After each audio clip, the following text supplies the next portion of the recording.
राम राम। आप सभी भक्तों का हनुमत कृपा आध्यात्मिक चैनल में एक बार फिर बहुत बहुत स्वागत है।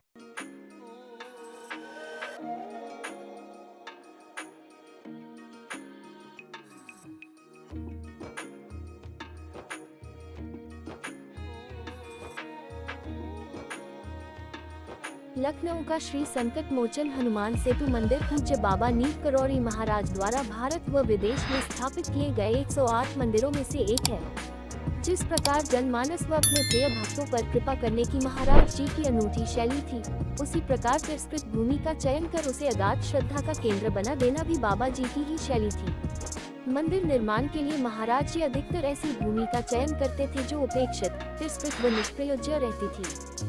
मसलन महाराज जी जब बावनिया गुजरात छोड़कर उत्तर प्रदेश में फर्रुखाबाद जिले के नीम करौरी ग्राम पहुँचे तो पहले ग्रामीणों की बनाए एक गुफा में तपस्या करने लगे। बाद में इस गुफा के नष्ट होने पर उन्होंने गांव के गोवर्धन ब्राह्मण की उपेक्षित भूमि जिसमें शुक आदि अपवित्र पशु विचरण करते थे, दूसरी गुफा का निर्माण कराया व गुफा के ऊपर हनुमान मंदिर बनवाया। इस तरह वह उपेक्षित भूमि सदा वंदनीय हो गई। कई दशक बाद बाबा जी ने नैनीताल में ऐसे वीरान व बंजर पर्वतीय स्थल पर हनुमान जी का मंदिर बनवाया जो आदिकाल से तिरस्कृत रहा था। ये भूमि केवल मृत शिशुओं के भू विसर्जन में इस्तेमाल होती थी। गुरुदेव महाराज की चरण रज का स्पर्श पाकर वह स्थान भी पवित्र हो गया और बाबा जी की कृपा से वहां हनुमान जी का मंदिर बना, जिसका नाम उन्होंने हनुमानगढ़ रखा। अगला मंदिर निर्माण भूमियाधार में हुआ जो भवाली अल्मोड़ा मार्ग पर है। यहाँ पर हरिजन बस्ती में बेकार पड़ी भूमि का चयन कर एक छोटे लेकिन सुंदर मंदिर का निर्माण कराया। इसी कड़ी में लखनऊ का श्री संकट मोचन हनुमान मंदिर भी उपेक्षित व निष्प्रयोज्य भूमि पर ही बना है। यह मंदिर जितना मनोरम व सुंदर है, इसकी स्थापना की कथा भी उतनी ही अनूठी है। इस मंदिर की स्थापना की कथा लखनऊ की न्यू हैदराबाद कॉलोनी निवासी डॉक्टर रविशंकर गुप्ता ने अपने पिताजी के मुख से सुनी थी, जो इस प्रकार है। गोमती के तट पर जहां धोबी कपड़े धोया करते थे, वहां पर महाराज जी ने सरकारी भूमि पर बिना अनुमति के एक मंदिर बनवाया और बिना शास्त्र संवत विधि विधान के हनुमान जी की मूर्ति स्थापित करा दी। जब गोमती में बाढ़ के कारण नदी की धारा में परिवर्तन आ गया और तट पर स्थित मोती महल भवन को खतरा हो गया, तब सरकार ने महाराज जी के इस मंदिर को गिराने की ठान ली। किंतु महाराज जी की नाराजगी कहिए, वह सरकार स्वयं गिर गई। उसी समय गोमती पर स्थित पुराना लाल पुल बाढ़ के कारण क्षतिग्रस्त हो गया था व उसके समीप ही वर्तमान हनुमान सेतु पुल का निर्माण चल रहा था। हनुमान सेतु मंदिर ट्रस्ट के पूर्व सचिव डॉक्टर श्याम लाल कपूर बताते हैं कि इस पुल का निर्माण महाराष्ट्र की जोशी एंड कंपनी कर रही थी। दिन भर में जितना निर्माण होता, रात्रि में सब सामग्री गोमती की धारा में विलुप्त हो जाती और सुबह ऐसा लगता कि जैसे अभी कुछ बना ही न हो। ये लीला कई दिन चली। अंततः निर्माण कार्य कर रहे लोग परेशान हो गए। किसी नदी तटवासी ने उन लोगों को सलाह दी कि वह लोग उस पार जाकर महाराज जी के दर्शन कर उनको अपनी समस्या बताएं। जिस पर पुल बनाने वाली कंपनी के अधिकारी महाराज जी की शरण में गए। उनको देखते ही बाबा जी ने कहा कि वह अभी क्या बात करें, 2 दिन बाद कंपनी का मालिक आ रहा है, उससे बात करेंगे। कंपनी के अधिकारियों को आश्चर्य हुआ कि उनके मालिक बी जोशी बहुत बड़े आदमी थे और उनका कई सप्ताह पहले का कार्यक्रम बनाया जाता था कि वे कब और कहां जाएंगे।